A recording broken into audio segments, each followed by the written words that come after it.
وقالت طائفۃ، اب ایک بڑی سازش کا ذکر ہو رہا ہے کہ جو انہوں نے کی تھی مسلمانوں کے خلاف اور محمد رسول اللہ کو ناکام بنانے کے لیے۔ اس سازش کا پس منظر کیا تھا کہ چونکہ صورتحال یہ آ چکی تھی دنیا کے سامنے کہ جو ایک مرتبہ دائرہ اسلام میں داخل ہو جاتا تھا، اب چاہے اسے مار دیں، اسے پیٹیں، اسے بھوکا رکھیں، اسے سزا دیں، جو بھی ٹارچر کریں، واپس نہیں آتا۔ تو دھاک بیٹھ گئی نا کہ اسلام کے اندر کوئی ایسی کشش ہے، اسلام کے اندر کوئی ایسی حقانیت ہے، کوئی ایسی مٹھاس ہے کہ ایک آدمی بڑی سے بڑی قربانی دینے کو تیار ہے ایک دفعہ اسلام قبول کرنے کے بعد، اسلام کو سے دستبردار ہونے کو تیار نہیں۔ یہ جو ساکھ بن گئی تھی، اس کو توڑنے کا ذریعہ سوچا انہوں نے کہ ایسا کرو، صبح کے وقت اعلان کرو کہ ہم ایمان لے آئے، سارا دن محمد کی صحبت میں رہو صلی اللہ علیہ وسلم، شام کو کہہ دو جی دیکھ لیا ہم نے، کچھ نہیں ہے یہاں، یہ دور کے ڈھول سہانے ہیں، ہم تو اپنے ہی کفر میں جا رہے ہیں، اپنے ہی راستے پہ جا رہے ہیں۔ اب اس سے یقیناً کچھ لوگ سمجھیں گے کہ انہوں نے سازش کی ہوگی، کچھ لوگ سمجھیں گے کہ بھائی بڑے متقی لوگ تھے، بڑے خشوع و خضوع کے ساتھ آئے تھے، بڑے اعلان کے ساتھ، شان کے ساتھ انہوں نے کلمہ کہا تھا اور ایمان قبول کیا تھا، پھر دیکھو سارے دن حضور کی محفل میں بیٹھے رہے ہیں، کچھ نہ کچھ تو دیکھا ہی ہوگا نا آخر، ایسے کیسے یہ لوگ چلے گئے؟ عام لوگوں کے دلوں میں وسوسہ اندازی جو ہے اس سے کرنا بہت آسان کام ہے۔ وہ سازش تھی جو بنائی، اور اسی کا اصل میں تعلق ہے قتل مرتد کی سزا۔ اسلامی ریاست میں اس سازش کا راستہ روکنے کے لیے یہ سزا تجویز کی گئی ہے کہ جو شخص ایمان لے آئے پھر کفر میں جائے گا تو قتل کر دیا جائے گا، کیونکہ اسلامی ریاست کی بنیاد ہے، آئیڈیولوجیکل ریاست ہے یہ، ایمان اور اسلامی تو اس کی بنیاد ہے، اس کی جڑوں کو کھولنے والی جو چیز ہو سکتی ہے اس کی تو پوری جو ہے اس کی بندش اور اس کا سد باب ہونا چاہیے۔ وقالت طائفۃ من اہل الکتاب آمنوا بالذی انزل علی الذین آمنوا وجہ النہار، اور اہل کتاب کے گروہ نے یہ طے کیا ایمان لاؤ اس چیز پر جو نازل کی گئی ہے ان اہل ایمان پر صبح کے وقت، دن چڑھے، وَاکْفُرُوا آخِرَہُ، اور کفر کر دو، اعلان کفر کر دو دن کے آخر میں، لعلہم یرجعون، شاید ان میں سے بھی کچھ لوٹ آئیں، اندر سے جا کے کچھ لوگوں کو تو گھسیٹ لائیں گے ہم کہ وہ جو ہے وہ بھی اسلام کو چھوڑ دیں، وہ مشتبہ ہو جائے معاملہ، ان پر وسوسہ پیدا ہو جائے۔ وَلَا تُؤْمِنُوا إِلَّا لِمَن تَبِعَ دِينَكُمْ، اور دیکھو ہرگز ایمان نہ لانا مگر اسی چیز پر کہ جو تمہارے دین کی پیروی کرے، ماننی اسی کی بات ہے۔ یعنی خطرہ بھی تھا کہ 4-6 اگر ہم جا کر حضور کے پاس اگر چند گھنٹے گزاریں گے تو کہیں ایسا نہ ہو کہ ہم میں سے کوئی واقعی پھر اس کا دل کھل جائے، طے کر کے گئے دیکھو ایمان نہیں لانا ہے ہم نے، وَلَا تُؤْمِنُوا إِلَّا لِمَن تَبِعَ دِينَكُمْ، اس پر ایمان نہیں لانا ہے ہم نے، لیکن صرف اعلان کرنا ایمان کا۔ یہ ہے مثال قرآن مجید میں شعوری نفاق، یعنی جو وقت انہوں نے گزارا ہے یہ ہے تو اسلام کا، قانوناً تو مسلمان ہیں، اگر اس دوران میں ان میں سے کوئی مر جاتا تو اس کی نماز جنازہ پڑھی جاتی، لیکن انہیں معلوم تھا کہ ہم مسلمان نہیں ہیں۔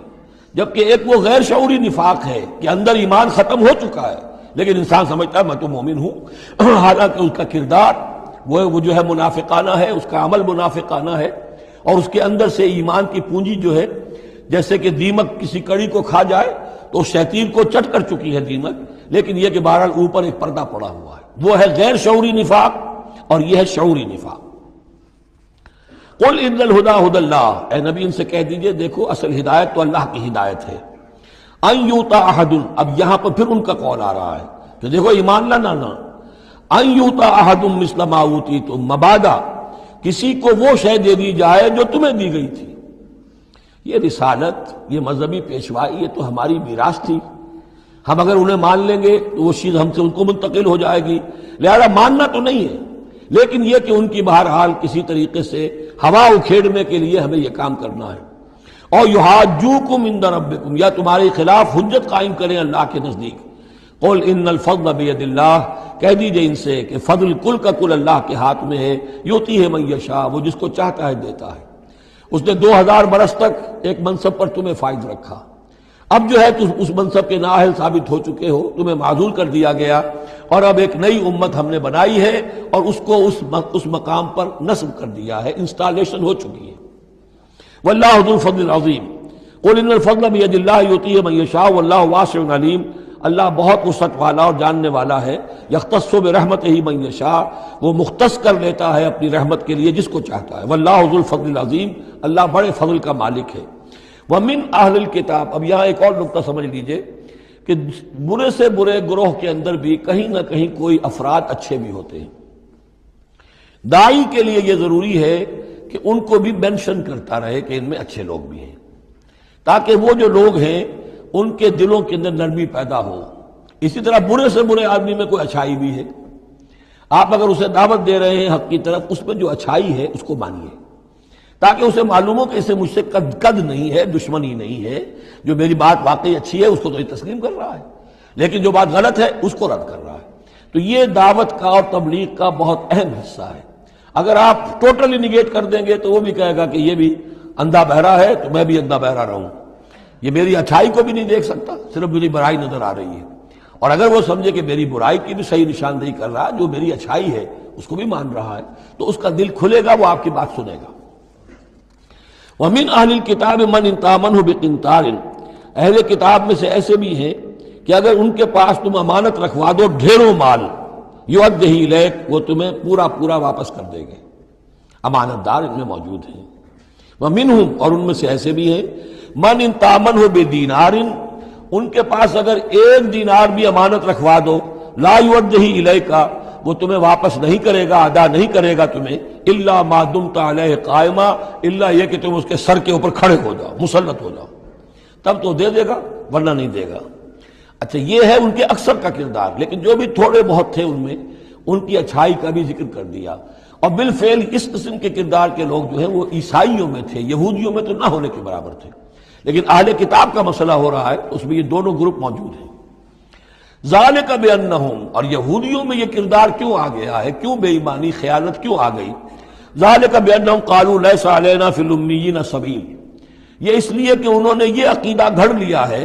کہ ان امیین کے بارے میں ہم پر کوئی ملامت نہیں ہے.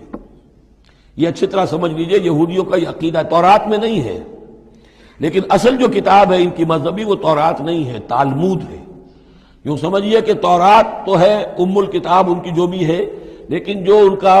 ساری شریعت ہے، جو ان کے ضوابط ہیں، قوانین ہیں، قواعد ہیں، عبادات کی تفاصیل ہیں، وہ سب ہیں تالمود میں. اور تالمود میں یہ بات موجود ہے کہ یہودی کے لیے یہودی سے جھوٹ بولنا حرام، غیر یہودی سے جیسے چاہو جھوٹ بولو. یہودی کے لیے کسی یہودی کا مال ہڑپ کرنا ناجائز حرام، غیر یہودی جنٹائلز اور گوئمز ان کا مال جس طرح چاہو دھوکے سے بائی ہوک بائی کروک جس طرح چاہو ہڑپ کرو. تو یہ ہمارے اوپر مواخذہ ہی نہیں ہے، اس لیے کہ یہ جو لوگ ہیں غیر یہودی یہ انسان ہے ہی نہیں، یہ اصل میں انسان نما حیوان ہے، اور ان سے فائدہ اٹھانا ہمارا حق ہے. جیسے کہ گھوڑے کو تانگے میں جوتنا انسان کا حق ہے، بیل کو اپنے حل کے اندر جوت لینا یہ انسان کا حق ہے. تو ہمارا حق ہے ان حیوانوں سے ہم جو چاہے لوٹ لیں، کھسوٹ لیں، ان کی رضامندی سے لے لیں، ظلم کریں، اس میں ہم پر کوئی پکڑ نہیں ہوگی، کوئی محاسبہ نہیں. یہ تالمود میں باقاعدہ لکھا ہوا ہے. ذالک بانہم قالوا، اس لیے کہ ایک پکچر بھی اس پر بنی ہے جو امریکہ کے عیسائیوں نے بنائی ہے، the other side of Israel, جس میں کہ انہوں نے ایک شخص نے ایک یہودی کتب خانے میں جا کر کتابیں نکال کر پھر اس کے اوپر نشان لکھا کر یہ چیزیں لکھی ہوئی ہیں. کیا یہودیت کا جو اصل چہرہ ہے وہ اس ڈاکومنٹری کے اندر، ویڈیو کے اندر واضح کر دیا گیا ہے ان کی کتابوں کے حوالے سے. ذالک بانہم قالوا لیس علینا فی الامیین سبیل، یہ اس لیے ہے ان میں یہ خیانت اور بے ایمانی اور جھوٹ اور دغا کہ انہوں نے یہ عقیدہ گھڑ لیا ہے کہ غیر یہودی لوگوں کے بارے میں ہم سے کوئی پرسش ہی نہیں ہے، کوئی ہمارے اوپر کوئی ذمہ داری ہے ہی نہیں. وَيَقُولُونَ عَلَى اللَّهِ الْكَذِبَ وَهُمْ يَعْلَمُونَ، اور وہ تو اللہ تعالیٰ کی طرف نسبت دے رہے ہیں، منسوب کر رہے ہیں جھوٹ کو، اور وہ جانتے بوجھتے کر رہے ہیں. ان کے علماء جانتے ہیں. بَلَا مَنْ أَوْفَىٰ بِعَهْدِهِ وَاتَّقَىٰ فَإِنَّ اللَّهَ يُحِبُّ الْمُتَّقِينَ، کیوں نہیں، جو کوئی بھی اللہ کے ساتھ کیا ہوا اپنے عہد کو پورا کرے گا اور تقویٰ کی روش اختیار کرے گا تو اللہ تعالیٰ کو تو متقین پسند ہے. ان الذین یشترون بعہد اللہ وایمانہم ثمنا قلیلا، یقیناً وہ لوگ کہ جو اللہ تعالیٰ سے جو عہد انہوں نے کیا تھا اسے فروخت کرتے ہیں اور اپنی قسموں کو فروخت کرتے ہیں حقیر سی قیمت پر. جب دیکھتے ہیں کہ ہماری بات لوگ جو کچھ شک کر رہے ہیں، اچھا جی ہم خدا کی قسم کھا کر کہتے ہیں کہ ایسا ہے، اب یہ جھوٹی قسمیں. ثمنا قلیلا اولئک لا خلاق لهم فی الآخرہ، یہ وہ لوگ ہیں کہ جن کے لیے کوئی حصہ نہیں ہے آخرت میں. ولا یکلمہم اللہ، نہ اللہ ان سے کلام کرے گا، ولا ینظر الیہم یوم القیامہ، اور نہ ان کی طرف نگاہ کرے گا قیامت کے دن، ولا یزکیہم، نہ ان کو پاک کرے گا۔ یہ بھی سورہ بقرہ میں تقریباً پورا مضمون آ چکا ہے۔ وَلَهُمْ عَذَابٌ علیم، ان کے لیے دردناک عذاب ہے۔ وَإِنَّ مِنْهُمْ لَفَرِيقًا يَلْوُونَ أَلْسِنَتَهُم بِالْكِتَابِ، اور ان میں سے ایک گروہ ایسا بھی ہے جو اپنی زبان کو توڑتا مروڑتا ہے کتاب کو پڑھتے ہوئے، وہ الفاظ کو ذرا سا ادھر ادھر مروڑ کر معنی اور پیدا کر لیتے تھے۔ ان سے کہا گیا حتہ کہو تو ہنتا بنا دیا، بجائے اس کے کہ اللہ ہماری گناہ جھاڑ دے، ہمیں گیہوں دے۔ انہوں نے کہا کہنا ہے تم نے سمعنا واطعنا، سمعنا وعصینا، تو وہ اسی طریقے کا معاملہ وہ کرتے تھے۔ سب تورات کو پڑھتے ہوئے بھی جب دیکھا کہ جو سائل آیا ہے وہ فتویٰ مانگ رہا ہے، اس کی پسند کچھ اور ہے، تو الفاظ کو توڑ مروڑ کر پڑھ کر کہہ دیا کہ دیکھو یہ کتاب کے اندر موجود ہے۔ وَإِنَّ مِنْهُمْ لَفَرِيقًا يَلْوُونَ أَلْسِنَتَهُم بِالْكِتَابِ لِتَحْسَبُوهُ مِنَ الْكِتَابِ، تاکہ تم سمجھو کہ وہ کتاب میں سے ہے، وَمَا هُوَ مِنَ الْكِتَابِ، وہ کتاب میں سے نہیں ہوتا، وَيَقُولُونَ هُوَ مِنْ عِنْدِ اللَّهِ، اور وہ کہتے ہیں یہ اللہ کی طرف سے ہے، وَمَا هُوَ مِنْ عِنْدِ اللَّهِ، جبکہ وہ اللہ کی طرف سے نہیں ہوتا۔ فَوَيْلٌ لِّلَّذِينَ يَكْتُبُونَ بِأَيْدِيهِمْ، یہ پڑھ چکے ہیں سورہ بقرہ کے اندر بھی کہ وہ لوگ جو اپنے ہاتھوں سے لکھتے ہیں کہتے ہیں کہ اللہ کی طرف سے ہے۔ وَيَقُولُونَ عَلَى اللَّهِ الْكَذِبَ وَهُمْ يَعْلَمُونَ، وہ اللہ پر جھوٹ تہمت باندھتے ہیں جانتے بوجھتے۔ مَا كَانَ لِبَشَرٍ أَن يُؤْتِيَهُ اللَّهُ الْكِتَابَ وَالْحُكْمَ وَالنُّبُوَّةَ، کسی انسان کا یہ کام نہیں ہے، کسی انسان کے شایہ نشان نہیں ہے کہ اللہ تعالیٰ نے تو اس کو کتاب دی ہو، حکمت دی ہو، نبوت دی ہو، ثم یقول للناس کونوا عبادا لی من دون اللہ، پھر وہ لوگوں سے کہنے لگے کہ میرے بندے بن جاؤ اللہ کو چھوڑ کر۔ یہ اشارہ ہو رہا ہے اب نصرانیوں کی طرف کہ تمہارے طرف ہم نے رسول بھیجے، عیسیٰ ابن مریم کو ہم نے بھیجا، انہیں کتاب دی، ان کو حکم دیا، ان کو حکمت دی، نبوت دی، معجزات دیے، اور انہوں نے تو یہ اس کا کوئی امکان نہیں کہ وہ یہ کہتے کہ مجھے بنا لو اللہ کے سوا اپنا معبود۔ ما كان لبشر ان يؤتيه الله الكتاب والحكم والنبوة ثم يقول للناس كونوا عبادا لي من دون الله ولكن كونوا ربانيين بما كنتم تعلمون الكتاب وبما كنتم تدرسون۔ وہ تو یہی کہے گا، اور یہی کہا کہ حضرت عیسیٰ نے کہ اللہ والے بنو، اللہ کی بندگی کرو، ربانی بن جاؤ، اللہ والے بن جاؤ، اس چیز کے سبب کہ جو تم سکھلاتے ہو، دوسروں کو تعلیم دیتے ہو۔ اتامرون الناس بالبر وتنسون انفسکم وبما کنتم تدرسون، اور جو کچھ تم خود بھی پڑھتے تھے۔ یہ پڑھنا پڑھانا دین کا، سیکھنا سکھانا، تعلیم و تعلم قرآن، تعلیم و تعلم حدیث، تعلیم و تعلم فقہ، یہ اس لیے ہونا چاہیے کہ لوگوں کو اللہ والے بنایا جائے، نہ یہ کہ اپنے بندے بنا کر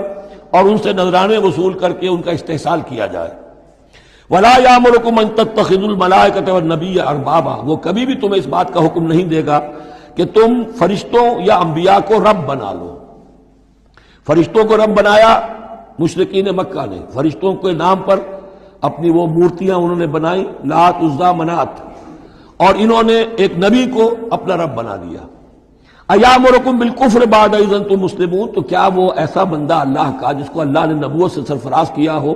کیا تمہیں وہ کفر کا حکم دے گا جبکہ تم مسلم ہو چکے ہو، تم نے فرما برداری اختیار کر لی ہے؟